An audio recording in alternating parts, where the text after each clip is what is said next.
Well, it's not a simple process to run an apartment building. We're experts in disabilities, not necessarily experts in apartment buildings.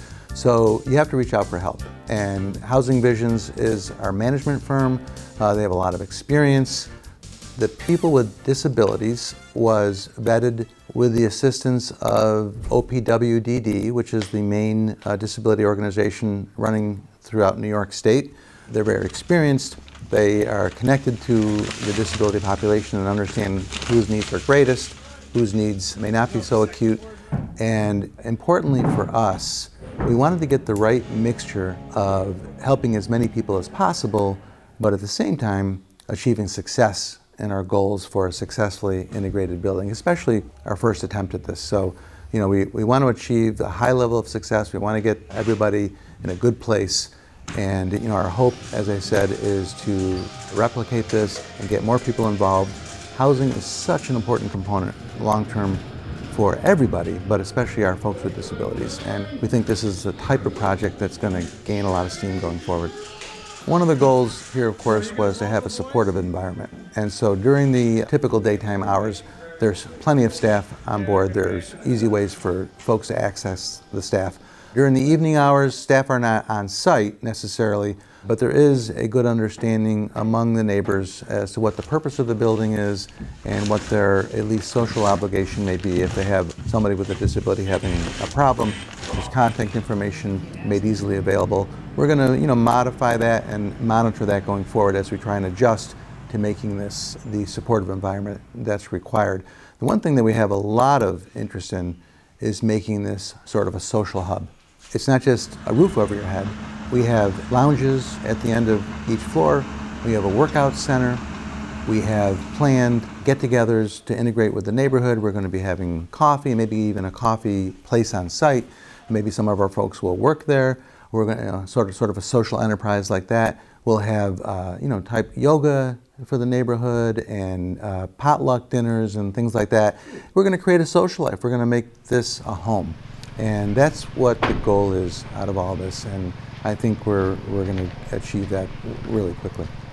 Once a child is diagnosed, it would be determined as to whether or not they are suitable to live independently. We do a brief screening of that to determine whether or not that person is able to live on their own and identify what type of supports they would need in order to live independently.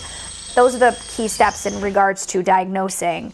Once that's been determined, then an individual can apply, and typically it goes through their care manager to apply for one of the 12 units, and then it's determined based on income.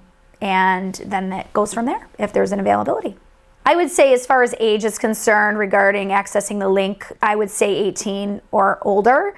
In regards to having a job, not necessary. It's really more whether or not the individual has the financial means, which a lot of time these individuals are working towards having employment, but have also other supports necessary to support them while they're getting there. The beauty of this project is we're not only achieving help for folks with disabilities, we're achieving help for another problem, which is working class supported living arrangements. And so this integration of those two is what people love. This is the beauty of the idea. And we have a cross-section of America in here. I mean, these are folks who have all types of jobs that you can imagine. Their incomes are not low, but they're certainly lower and below average. And for them to have an opportunity to have a beautiful apartment with pretty covered patios and things like that is just so exciting to them, and they're all so happy to be here. The one key takeaway that really has resonated with me through this project really is the mission and content of what we were trying to achieve, and that is building a community that is socially inclusive of others and welcoming and not having a stigma of individuals with disabilities.